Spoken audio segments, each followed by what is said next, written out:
గాంధీ అనే పదం పలుకుతేనే ఉలుకు పుట్టుకుంటా ఉంది. ఇవాళ కేవలం సోనియా గాంధీ, రాహుల్ గాంధీ, ప్రియాంక గాంధీ పేర్లు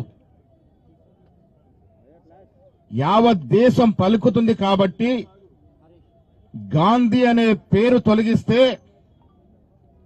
నాకు కొంత వెసులుబాటు దొరుకుతుందన్నటువంటి ఒక దుర్మార్గపు ఆలోచనతోని దేశ జాతిపిత మహాత్మా గాంధీ పేరుని తొలగించే సాహసం చేసినారంటే వీరు నిజమైన గాసులు తప్ప ఇంకెవరూ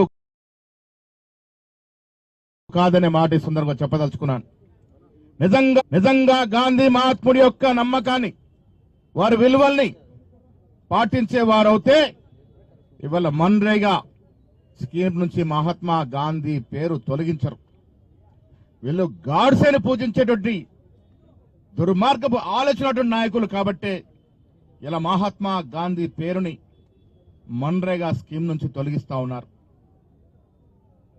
రాజకీయంగా సోనియా గాంధీ కుటుంబాన్ని ఎదుర్కొనే సత్తా, స్థైర్యము, ధైర్యము మోడీకి లేదు. అందుకే దొడ్డిదారులో వారు పలుకుబడి పెంచుకున్నటువంటి ప్రయత్నము చేస్తా ఉన్నారు.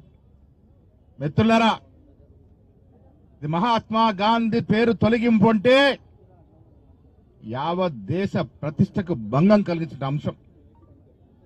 మహాత్మా గాంధీ పేరు పలికినప్పుడల్లా ప్రజల మదిలో సోనియా గాంధీ, రాహుల్ గాంధీ, ప్రియాంక గాంధీ కనబడతారు కాబట్టి ఆ మహాత్మా గాంధీ పేరు తొలగిస్తే కొంత లాభం చేకూరుతున్నట్టు దుర్మార్గపు ఆలోచనతోని వల్ల సంఖ్యాబలం ఉంది కదా అని పార్లమెంట్లో బిల్లు పాస్ చేసుకున్నారు.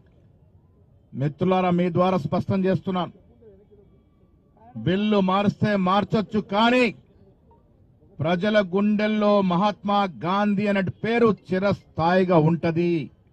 ఈ భారతదేశం ఉన్నంత వరకు ఉంటది, ప్రపంచం ఉన్నంత వరకు కూడా మహాత్మా గాంధీ పేరు వాడలా దేశ విదేశాల్లో కూడా పలకబడుతుందనే మాట కూడా ఈ సందర్భంగా మనవి చేస్తా ఉన్నాను. ఇది గొప్ప కార్యక్రమం. ఆనాడు శ్రీమతి సోనియా గాంధీ గారు అనంతపూర్లో పర్యటించినప్పుడు ఇళ్లకన్ని తాళాలుంటే ఎందుకున్నాయని రఘువీరారెడ్డి గారు అడిగినప్పుడు ఉపాధి కోసం పక్క రాష్ట్రాల్లోకి వెళ్తున్నారనే మాట చెప్పినప్పుడు చలించిన సోనియా గాంధీ తక్షణమే మన్మోహన్ సింగ్ గారితో మాట్లాడి 2005 జూన్ ఆగస్టు 23న ఈ కార్యక్రమాన్ని తీసుకురావడం జరిగింది. 2006 నుంచి ఈ కార్యక్రమం, రండి శ్రీధర్బాబు గారు, 2006 నుంచి ఈ కార్యక్రమం అమల్లోకి వచ్చింది. దీని ముఖ్య ఉద్దేశం గ్రామీణ ప్రాంతాల్లో ఉపాధి లేక అలమటిస్తున్నటువంటి బీద ప్రజానీకానికి కనీసం 100 రోజులు పని దినాలు ఇవ్వాలని, తద్వారా కడుపు నిండా భోజనం పెట్టాలని, వారి భోజనమే కట్టడమే కాకుండా నదులు, కాలువలు, కెనాల్స్ నిర్మాణం ఈ దశగా జరగాలని ఒక మహత్తర కార్యక్రమానికి రూపకల్పన చేస్తే దురదృష్టవశాత్తు 2014లో అధికారంలోకి వచ్చిన మోడీ ప్రభుత్వం మన్రేగాకి నిధులు కోత పెడుతూ పోయింది. ఇవాళ పేరు మార్చింది. మిత్రులారా, ఇందాక ఎడమ బుజ్జునతో చెప్తా ఉన్నాడు, నేను ఉపాధి హామీ పథకం పనిచేసి నా కుటుంబాన్ని నడుపుకొని ఇవాళ ఎమ్మెల్యే కాగలిగిన మాట. ఇలాంటి ఎందరో పేద ప్రజానీకానికి చేయూతనిచ్చినటువంటి Mahatma Gandhi national rural employment guarantee act ని ఇలా తూట్లు ముడుస్తూ అప్రజాస్వామికుల్ని దీని పేరు మార్చడం అనేది దేశ ప్రజలు జీర్ణించుకోలేకపోతా ఉన్నారు. మోడీ, అమిత్ షా ఎన్ని కుతంత్రాలు చేసినా, ఎన్ని ప్రయత్నాలు చేసినా మహాత్మా గాంధీ పేరుని మన హృదయాల నుంచి ఎవరు కూడా చెరపలేరు.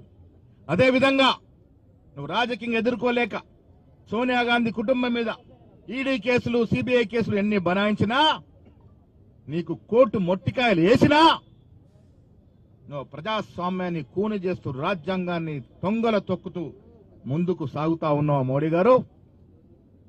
ఇలా నెహ్రూ అనే వ్యక్తి దేశ విదేశాలకు విజనరీ లీడర్ గా గౌరవించిన నెహ్రూ గారి యొక్క లెగసీని మరిపించే విధంగా ప్రయత్నాలు జరుగుతా ఉన్నాయి. మహాత్మా గాంధీ నెహ్రూని మరిపించే ప్రయత్నాలు జరుగుతూ ఉన్నాయి.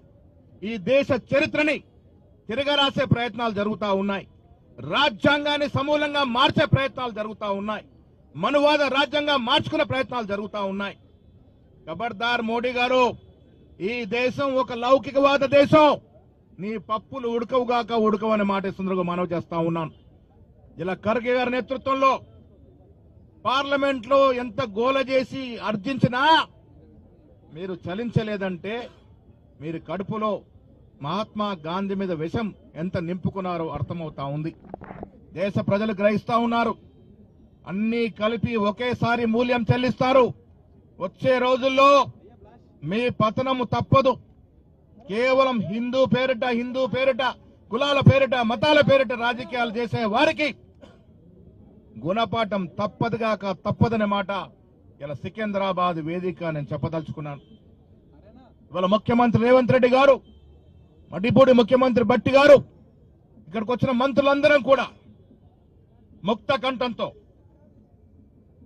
మన్రేగా నుంచి మహాత్మా గాంధీ పేరు తొలగింపుని వ్యతిరేకిస్తూ రాబోయే రోజుల్లో ప్రజల ఆశీర్వాదంతో కాంగ్రెస్ పార్టీ అధికారం రావడం ఖాయం.